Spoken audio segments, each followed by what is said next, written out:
Akhirnya ketika muncul wacana Islam Nusantara, Phil Caruso ini diserang. Karena menurut Phil Caruso salah satu kekuatan dari Nahdlatul Ulama itu adalah satu entitas organisasi Islam terbesar yang percaya bahwa Islam itu bukan alat untuk mengarabkan seluruh umat Islam di seluruh dunia. Ini NU yang percaya itu, makanya kemudian NU itu hidup dengan metamorfosisnya dan diaspora Islam dimanapun di seluruh dunia, dan hidup dengan kebudayaan dan kearifan lokalnya. Jadi kalau Islam di Uzbekistan, Bu, itu budayanya ya budaya Uzbek. Islam di Cina itu budaya yang dipakai adalah budaya kearifan lokal Cina. Suku Hui dan termasuk orang-orang Cina di mana namanya di daerah-daerah provinsi bagian barat Cina, itu kebudayaannya kebudayaan Cina. Nah, kalau kita perhatikan dari bagaimana orang Islam ini kemudian menyebar dan kemudian menjaga budaya-budaya lokal itu supaya tidak keluar dari maqasidus syariah, ini sebenarnya pesannya Nabi. Kita tidak boleh percaya bahwa Islam ini adalah instrumennya Allah untuk mengarabkan manusia. Kita tidak boleh percaya itu. Islam ini bagi siapapun. Mau orang Islam di Brazil di pedalaman Amazon sana itu boleh memeluk Islam dengan berbagai situasi sosial circumstancesnya. Ini bahasa akademisnya.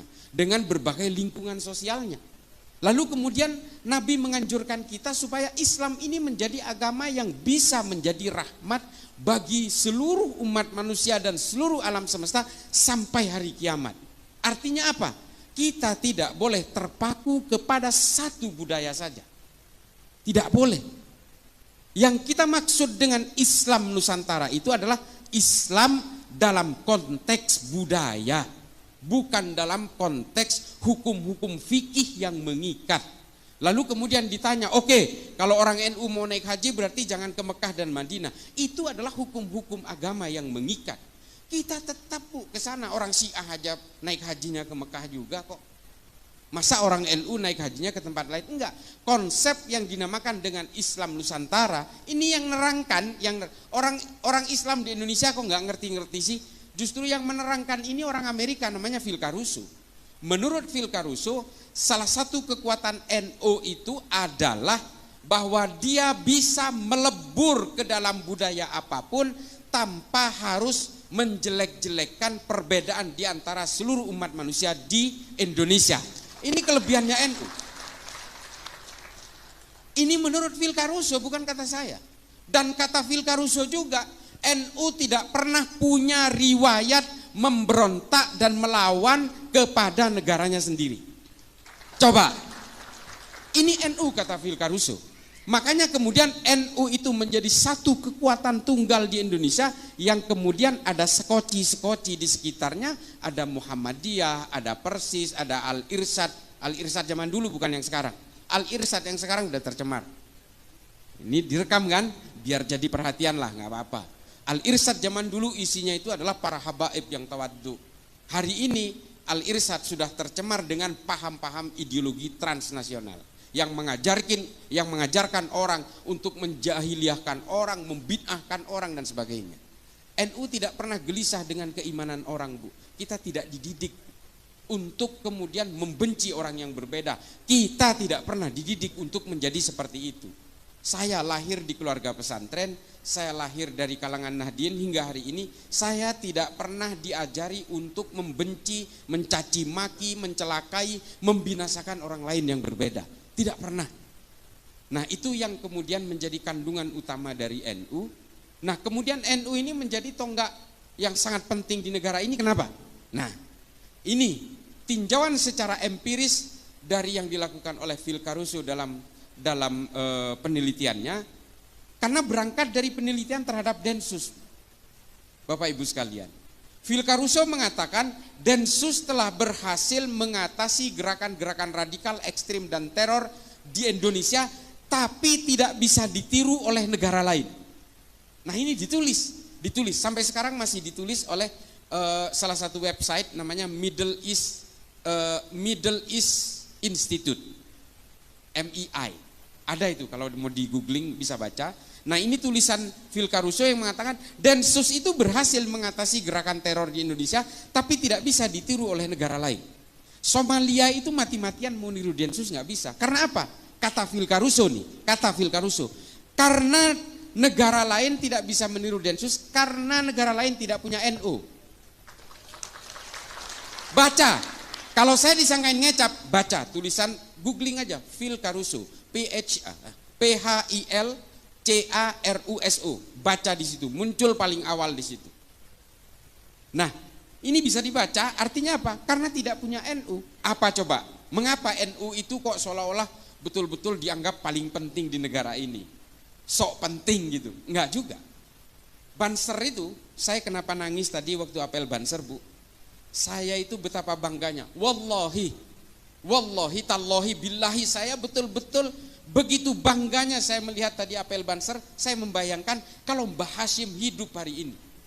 Coba bayangkan betapa bangganya dengan barisan serbaguna ini. Dan betapa bangganya dengan kalangan muslimat dan juga berbagai banom-banom NU yang sudah mekar. Ketika NU berdiri tahun 1926 itu harus pura-pura membuat acara haulnya Mbah Holil di Surabaya. Ini berdirinya NU tahun 26 itu sampai harus berpura-pura. Hari ini kita bisa bergerak terbuka, bisa apel di lapangan alun-alun Magelang dan sebagainya. Ini betul-betul barokah para ulama. Nah, Banser ini jumlahnya 7 juta, Bapak Ibu sekalian. Ini soheh ini. Karena Gusmen kebetulan teman saya. Ini soheh karena berdasarkan data 7 juta. Polisi jumlahnya 463.000. Tentara kurang lebih 1 juta. Coba bayangin, taruhlah Banser itu nggak punya senjata. Taruhlah misalnya Banser itu mau ngelawan polisi dan tentara yang jumlahnya 1.500.000 orang. Karena tidak bersenjata, Banser itu taruhlah menang maju aja, ngegeruduk aja gitu. Taruhlah mati itu 3,5 jutanya separuhnya. 3,5 juta Banser itu bisa menguasai negara ini atas nama Nahdlatul Ulama. Apakah Nahdlatul Ulama mau? Gak mau. Kita tidak diajari untuk berkhianat terhadap negara ini. Tidak diajari untuk itu. Kelompok lain sudah pernah melakukan pemberontakan, Bu. Kartosuwiryo memproklamirkan diri di Tasikmalaya, negara Islam Indonesia, lalu membentuk Darul Islam, Tentara Islam Indonesia, membentuk kesatuan-kesatuan militer, memberontak pasukan Andi Aziz di Makassar, Karmuzakar di Banjarmasin, dan kemudian melakukan gerakan-gerakan negara Islam Indonesia hingga hari ini. Dan kemudian pecah menjadi JI, JAD, JAK, JAT, JAS, MMI, MIT, MIB, NII, Khilafatul Muslimin. Ini semua pecahan negara Islam Indonesia yang ingin memberontak kepada negara Indonesia dan menjadikan Indonesia negara agama. Apakah ini pernah dilakukan NU? Tidak pernah. Padahal NU itu adalah organisasi terbesar. Bansernya aja 7 juta. Belum kalangan Nahdliinnya. Coba bayangin, begitu gampangnya kita menguasai. Dan ketika para ulama merumuskan bagaimana negara ini harus bergerak ke depan, membuat satu filosofi Gronslah, filosofi dasar dari negara kita, NU bisa saja mengintimidasi semua ulama dan tokoh nasionalis pada waktu itu untuk menguasai negara ini. Tapi para ulama NU tidak mau melakukan itu. Ulama-ulama NU merekrut berbagai tokoh agama nasionalis dan berbagai organisasi dari Muhammadiyah dan sebagainya untuk merumuskan bersama-sama bagaimana kita ke depan supaya kita tadi tidak saling gontok-gontokan. Lalu kemudian diputuskan sebuah al-asobiyah. Ini kata Ibnu Khaldun, Bu, dalam Al-Muqaddimah. Para ulama kita ini nggak bego, nggak bodoh. Beliau itu membuat rumusan bersama itu berdasarkan rujukan pemikir-pemikir Islam abad pertengahan. Namanya Ibnu Khaldun, namanya Abu Bakar Ahmad Ad-Dinawari. Ada kitab namanya Al-Mujalasah wa Jahirul Ilmi yang membahas tentang bagaimana membela negara. Dan kemudian merumuskan Pancasila dengan Bhinneka Tunggal Ika, yang kemudian setelah kita teliti hari ini ternyata terilhami dari tulisan Ibnu Khaldun dalam Al-Muqaddimah pada abad ke-13. Coba, ulama kita ini nggak begitu aja memikirkan itu. Oh, kemudian kalau kita berpikir hari ini al-asobiyah itu adalah Pancasila, ya itulah hasil rumusan para ulama. Karena dulu Nabi ketika menguasai Madinah beliau langsung membuat satu piagam Madinah sebagai tonggak kesepakatan bersama antara suku Aus dan suku Hazrat, pribumi dan pendatang yang kemudian disatukan dalam Muhajirin dan Ansor, dan menyatukan orang-orang Nasrani dan orang Yahudi menjadi satu entitas bersama bernama negara Madinah dengan piagam Madinah. Piagam Madinah ini mengatur apa? Mengatur hak dan kewajiban yang sama antara orang-orang yang berbeda, ya. Lalu kemudian mengatur juga semua bahwa manusia siapapun di Madinah, harkat dan martabatnya harus semuanya diakui tanpa melihat latar belakangnya, suku maupun agamanya. Nah, dari sini kemudian memecah dua pemikiran tadi yang saya sebutkan. Abu Bakar Ahmad Ad-Dinawari menulis Al-Mujalasa wa Jahirul Ilmi, merumuskan itu. Artinya apa? Membela negara itu adalah hukumnya wajib. Ini juga yang kemudian oleh Mbah Hashim ditekankan kepada kita, kita semua adalah fardhu ain dalam membela negara. Ini semua sanadnya mengalir dari Kanjeng Nabi. Lalu kemudian ada seorang mu'allaf tiba-tiba ujuk-ujuk umur 40 mengenal Islam, namanya Felix Yao, mengatakan membela tanah air tidak ada dalilnya dalam Islam. Saya katakan sedikit kasar, ini goblok namanya. Salah satu korban perang Uhud itu namanya Mukhairik, orang Yahudi. Hanya 2 kitab sejarah yang menerangkan Mukhairik ini sudah memeluk Islam ketika ikut perang Uhud, tapi 8 diantaranya yang lain mengatakan dia masih Yahudi. Mukhairik ini adalah seorang pemuka agama Yahudi, kalau di Yahudi itu namanya rabi. Dia adalah seorang rabi. Perang Uhud itu terjadi hari Sabtu. Karena hari Sabtu, Mukhairik ini dilarang oleh keluarganya. Kamu ini hari ini adalah hari Sabat. Orang Yahudi tidak boleh keluar rumah. Tapi Mukhairik mengatakan, saya harus membela Nabi karena selama ini Nabi telah melindungi kita. Kaum minoritas seperti kita dilindungi oleh Nabi, maka ketika Nabi berperang saya harus ikut. Mukhairik memaksa keluar untuk berperang bersama Nabi dalam perang Uhud, lalu kemudian Mukhairik gugur. Tapi sebelum Mukhairik berangkat ke perang Uhud, Mukhairik meninggalkan catatan fatwa waris kepada keluarganya bahwa 3 kebun kurma dan 51% dari 51 bagian dari seluruh harta saya, kalau saya mati di perang Uhud, serahkan kepada Nabi. Nah, 2 kebun kurma dan 1 kebun anggur, kalau dalam Tarikh At-Tabari disebutkan. Ini kemudian ketika gugur Mukhairik dalam perang Uhud, semua harta yang difatwa wariskan ini diserahkan kepada Nabi. Lalu Nabi membuat lembaga wakaf pertama di dunia, Baitul Mal pertama di dunia, untuk menyantuni janda-janda perang dan anak-anak yatim karena korban perang.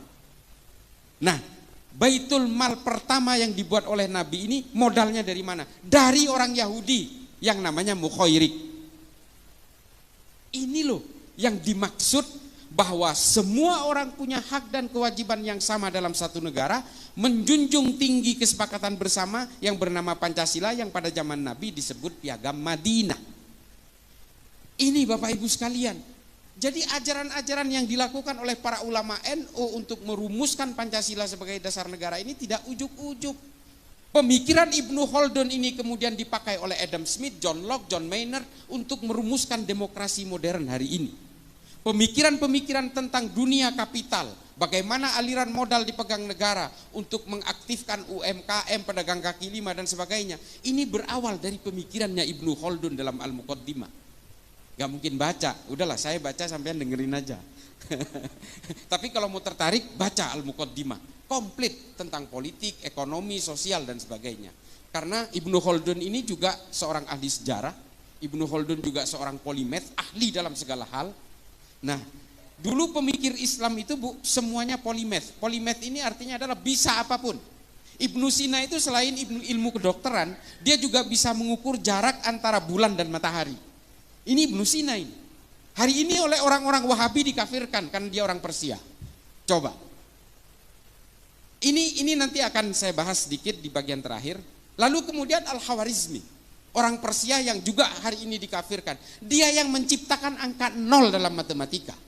Namanya Al-Khawarizmi, orang Islam, Bu. Yang menciptakan kamera di HP ini, itu orang Islam pertama kali menulis dalam sebuah kitab namanya Al-Haya. Al-Hayah ini tidak dihargai di Arab, kemudian dibawa ke Jerman, lalu kemudian dirumuskan di Jerman, sehingga yang kita kenal hari ini yang menciptakan lensa pertama itu orang Jerman. Itu orang Islam semua. Ya tapi jangan salah juga Bu, yang menciptakan ateisme pertama kali, orang yang tidak percaya Tuhan, itu juga orang Islam juga. Jadi keilmuan dalam Islam itu kemudian berkembang dalam berbagai hal, dalam sains, dalam sejarah, ekonomi, filsafat dan sebagainya. Kita ada Tabrizi, Rumi, Imam Ghazali, Ibnu Rushd, kita mengenal tahafud al-falasifah, tahafud at-tahafud, fihi ma fihi. Ini adalah karya-karya monumental para pemikir Islam pada zamannya. Tapi ada juga orang-orang Islam yang mengeluarkan pemikiran-pemikiran ateis. Abul A'la al-Ma'arri, Abu Bakar Razi, Al-Mukaffa. Ini semua adalah pemikir-pemikir awal yang kemudian pemikirannya dibawa ke Eropa, dirumuskan oleh Darwin, oleh Feuerbach, oleh Ernest Bloch, oleh Karl Marx dan sebagainya. Tapi kemudian 3 orang ini menjadi murtad. Mati dalam keadaan murtad. Yang 2 dipenggal, yang 1 mati karena sakit. Abul A'la al-Ma'arri ini mati dalam umur 91 tahun karena pemikiran-pemikirannya akhirnya dia terasing. Dan yang kedua dipenggal lehernya karena dianggap murtad, karena mengeluarkan pernyataan dalam bukunya Az-Zulumiyah namanya, itu tidak percaya Tuhan dan tidak percaya Nabi. Nah ini nggak usah kita ikutin, saya hanya cerita aja bahwa bagaimana keilmuan dalam Islam itu berkembang pada abad pertengahan itu, yang kemudian mengilhami berbagai pemikir-pemikir Islam hari ini. Persoalannya kemudian adalah keberagaman kita di Indonesia ini menjadi persoalan ketika muncul aliran-aliran baru, kelompok-kelompok baru demi kepentingan-kepentingan politik. Nah ini Bu, soal politik inilah yang memporak-porandakan semua agama. Semua agama hancur lebur dan terpecah belah menjadi sekte-sekte dan aliran-aliran karena kepentingan-kepentingan politik. Islam terpecah belah karena politik.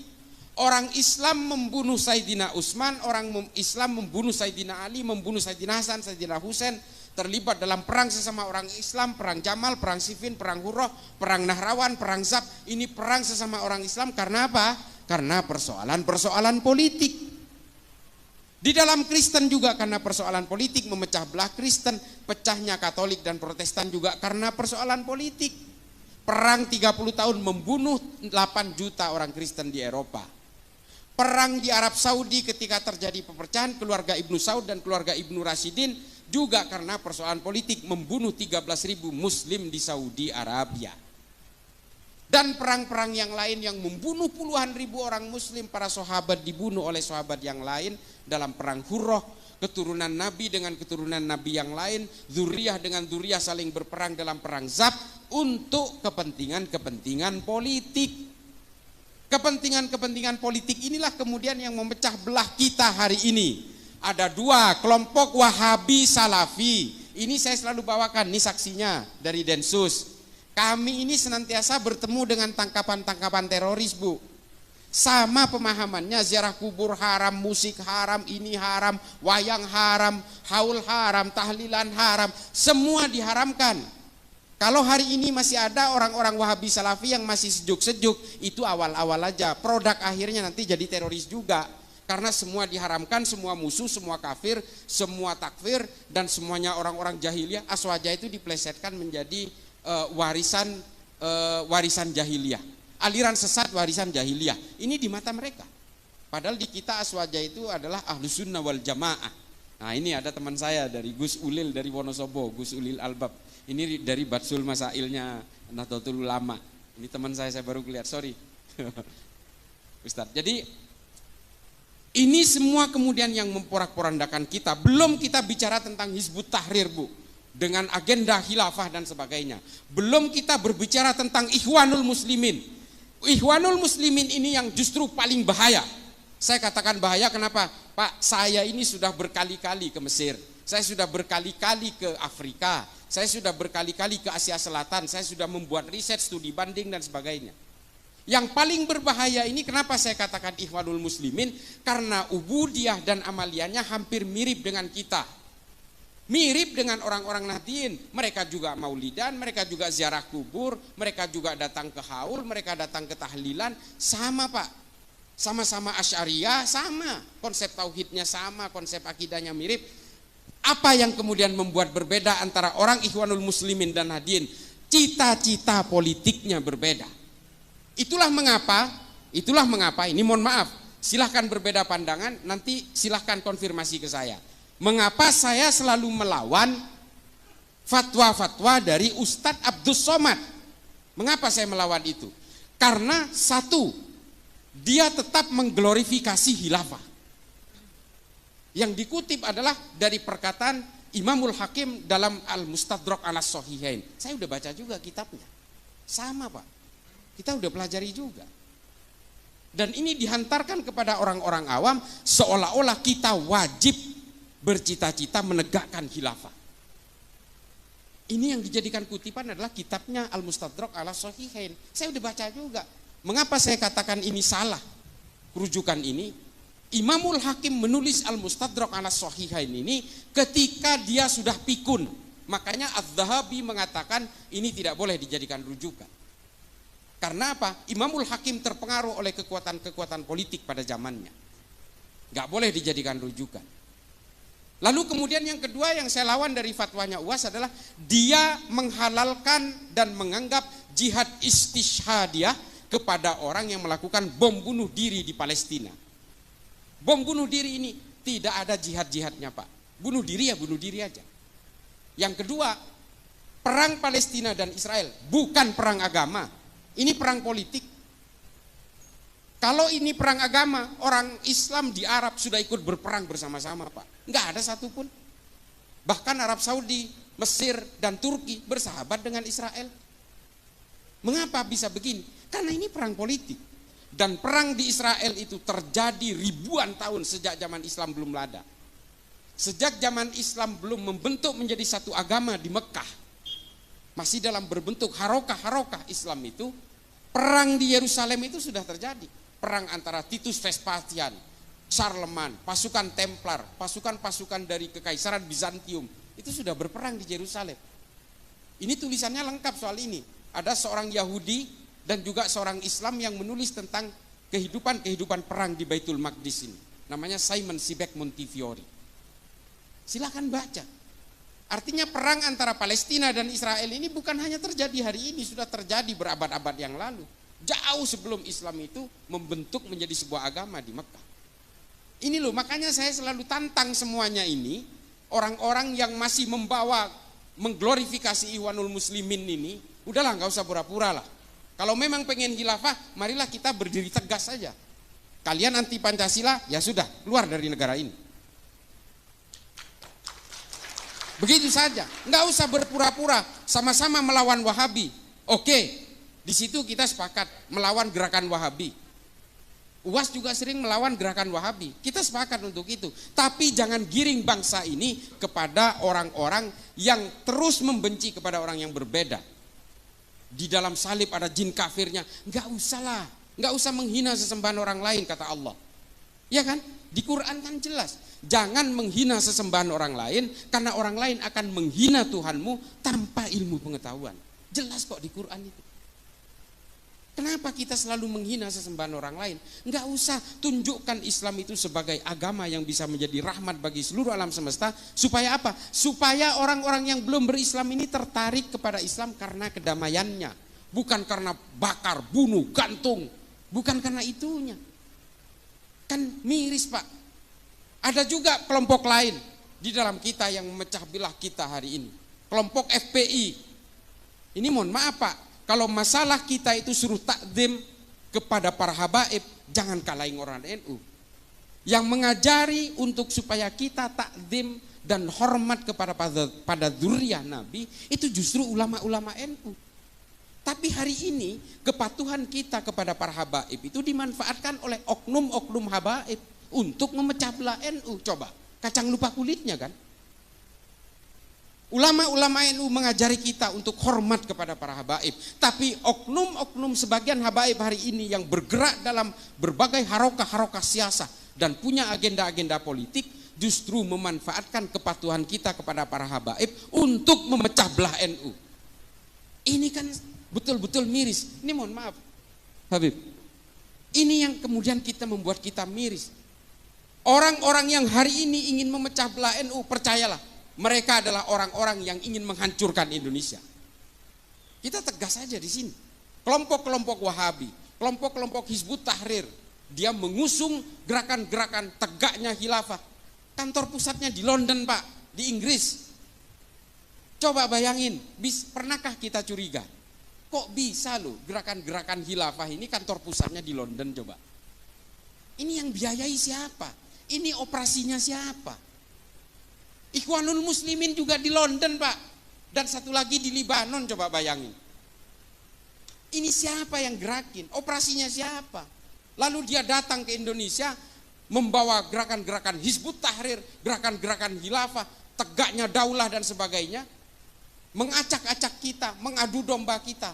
Dan di Madura, Pak, di kampung saya hari ini, yang namanya NU, belum tentu NU, Pak.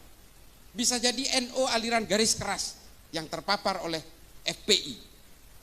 Ini di Pamekasan contohnya, yang mempersekusi rumahnya Pak Mahfud MD, yang menyandra Kiai Ma'ruf Amin di mobilnya, itu adalah kelompok-kelompok ini. Sama, Pak, tahlilan juga, haul juga, maulidan juga, baca-baca rotib juga, sama. Nah, yang paling terakhir adalah, lalu bagaimana kita akan bersikap? Apakah kita tidak boleh berpolitik kalau ternyata politik itu hanya memecah belah umat? Boleh, Pak. Bapak Ibu sekalian, boleh berpolitik. Kata Imam Ghazali dalam Ihya Ulumuddin mengatakan, Islam dan politik itu seperti saudara kembar. Islam diperlukan untuk mengawal ruang-ruang politik ini supaya tidak keluar dari jalur maqasidus syariah. Ini jelas. Boleh berpolitik, Pak, tapi gunakan ilmu pengetahuan. Nah, ini ilmu pengetahuan ini yang harus menjadi landasan kita hari ini, bahwa kita boleh berpolitik karena ilmu pengetahuan dan gunakan ilmu pengetahuan itu dalam berpolitik. Ini jelas. Makanya saya bukan karena sesama Madura, Pak. Saya senang sekali dengan Pak Mahfud MD. Pak Mahfud MD ini legislatif sudah, yudikatif sudah, sekarang ada di eksekutif. Padahal dia ini, Pak, hanya menggunakan ilmu pengetahuannya aja. Dan dia menggunakan ilmu pengetahuan itu dalam ruang-ruang politik. Kalau ingin dimusuhi Pak Mahfud MD, gampang, Pak, gampang. Coba aja dia sogok, Pak. Dimusuhi seumur hidup. Demi Allah, ini banyak cerita soal itu karena saya dekat dengan beliau. Wallahi, banyak orang yang mau nyogok beliau, Pak, terutama ketika kasus-kasus terakhir-terakhir ini, supaya dia diam jangan bersuara. Dimusuhi semua itu yang berusaha nyogok itu. Mulai dari polisi, tentara, semua dimusuhi. Karena menurut dia ini orang nggak amanah. Kalau dia udah pejabat negara tapi dia mau nyogok saya, berarti ini nggak amanah. Dimusuhin, Pak. Ini Pak Mahfud. Nah, banyak tokoh-tokoh dalam Islam yang berpolitik karena ilmu pengetahuan. Ada Muhammad As'ad, ada Muhammad Iqbal, ada Harun al-Rasyid. Ini semua adalah orang-orang yang kemudian menjadi pemimpin, menjadi pejabat negara, tapi menggunakan ilmu pengetahuannya. Ada Fazlur Rahman dan sebagainya. Hari ini apa yang terjadi? Kita meninggalkan ilmu pengetahuan dari dalam dunia politik kita. Yang terjadi adalah apa? Ambisi-ambisi kekuasaan. Sehingga apa? Ketika ambisi kekuasaan ini dipaksakan untuk hidup dalam negara itu atas nama agama, yang terjadi adalah apa? Upaya membuat gerakan-gerakan revolusioner. Karena apa? Kita terilhami oleh para pemikir-pemikir politik dalam Islam seperti Muhammad Qutb, Said Qutb dan sebagainya. Hasan al-Banna, ini yang kita ilhami hari ini. Sehingga apa yang kita lahirkan hari ini? Abu Bakar Ba'asyir, Oman Abdurrahman, Abu Bakar al-Baghdadi, Osama bin Laden, ini Aiman al-Zawahiri. Ini yang kita lahirkan hari ini. Kita tidak lagi melahirkan Ibnu Sina, Al-Farabi, Al-Kindi, Al-Khawarizmi, Tabrizi, Rumi, Imam Ghazali. Kita tidak lagi, Ibnu Khaldun, kita tidak lagi melahirkan mereka-mereka ini semua. Yang kita lahirkan adalah orang-orang yang mengglorifikasi kekerasan, pembunuhan, perang dan sebagainya. Upaya-upaya revolusi, gerakan-gerakan toli'ah. Nah, ini kan miris, Pak. Islam itu pernah berjaya karena ilmu pengetahuan, bukan karena politik. Itu lihat di YouTube saya dengan Bang Akbar Faisal. Saya bisa buktikan itu semua secara empirik dan historik. Kita tidak pernah berjaya dalam dunia politik. Kalau kita berjaya dalam dunia politik, sampai hari ini mungkin politik Islam sudah berjaya di mana-mana. Tidak, Pak. Di Granada tumbang abad ke-14. Kekhalifahan Turki Utsmani tumbang 1924. Dan akhirnya yang terjadi apa hari ini? Monarki-monarki di negara Arab yang masih mengatasnamakan Islam. Padahal semua itu adalah untuk kejayaan keluarganya mereka. Kejayaan dinasti-dinasti. Ini bukan politik Islam, ini politik keluarga aja. Seperti Ibnu Saud, di Qatar, Kuwait, ini kan keluarga semua. Nah, ini kan mulkan-mulkan yang sebenarnya hanya mengatasnamakan Islam, tapi sebenarnya nggak Islami juga. Orang-orang dari kerajaan-kerajaan Kuwait, Qatar dan sebagainya, kalau ke Eropa mereka pakai bikini juga, Pak, Bu, mereka pakai bikini juga, ya artinya mengumbar aurat juga, sama, karena mereka memang tidak Islami. Ini adalah kekuasaan-kekuasaan politik. Makanya Islam ini hanya bisa dijayakan sama seperti ketika Baitul Hikmah di Baghdad, ketika Baghdad menjadi epicentrum peradaban dunia. Mari anak-anak kita rangsang untuk memajukan ilmu pengetahuan dalam Islam, belajar semua keilmuan dalam Islam yang sangat ini seperti samudra, Bu. Saya ini sampai sekarang Bapak Ibu sekalian, saya itu baca buku itu 1000 halaman per bulan. Ini ada ajudan saya ini. Saya itu di mobil, di rumah, di kantor kadang-kadang, di pesawat, saya selalu baca buku. Karena saya meyakini dengan membaca buku, saya bisa menularkan kepada generasi-generasi berikutnya. Islam ini kalau menjauh dari ilmu pengetahuan dan hanya mendekat kepada kekuasaan-kekuasaan politik, pada akhirnya Islam ini tidak akan menarik. Yang membuat orang menarik itu adalah ilmu pengetahuan. Orang cinta kepada Islam karena Ibnu Sina banyak. Pemikiran Ibnu Sina dalam ilmu anatomi tubuh dipakai sampai sekarang. Angka 0 dalam matematika yang dikeluarkan Al-Khwarizmi dipakai sampai sekarang. Coba, ilmu-ilmu aljabar dan sebagainya. Pemikiran-pemikiran Ibnu Sina tentang astronomi, tentang astrologi dan sebagainya, ini dipakai sampai sekarang.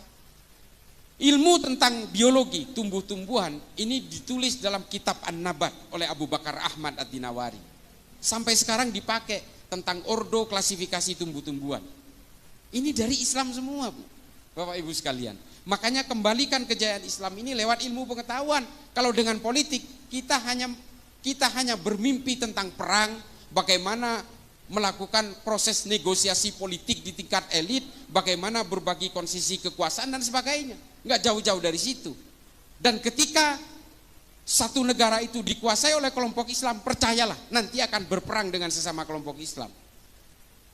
Di Afghanistan sudah terjadi, Bu. Taliban menguasai atas nama Islam, tapi kemudian muncul musuh dari aliansi utara, muncul musuh dari ISIS Khorasan. Karena selalu begitu, Bu. Kekuasaan yang mengatasnamakan agama pada akhirnya terjebak dalam firqoh-firqoh yang berbeda-beda. Kelompok-kelompok yang berbeda. Karena apa? Dari tafsir-tafsirnya di Islam itu sudah berbeda-beda. Dari mazhab sudah berbeda-beda, dari manhaj sudah berbeda-beda. Makanya ketika kelompok Islam itu menguasai satu panggung politik, biasanya perpecahan terjadi. Yang satu ingin begini, yang satu ingin begitu. Pada akhirnya apa? Yang satu semua ingin diakomodasi, perang satu sama lain sesama Islam. Ini sudah terjadi. Sunni dan Syiah itu pecah karena persoalan politik. 1400 tahun belum selesai permusuhannya sampai hari ini. Nah, jadi Bapak Ibu sekalian, kalau ingin memajukan Islam, rangsang anak-anak kita, cucu-cucu kita untuk belajar tentang ilmu pengetahuan, tentang basis-basis era digital segala macam.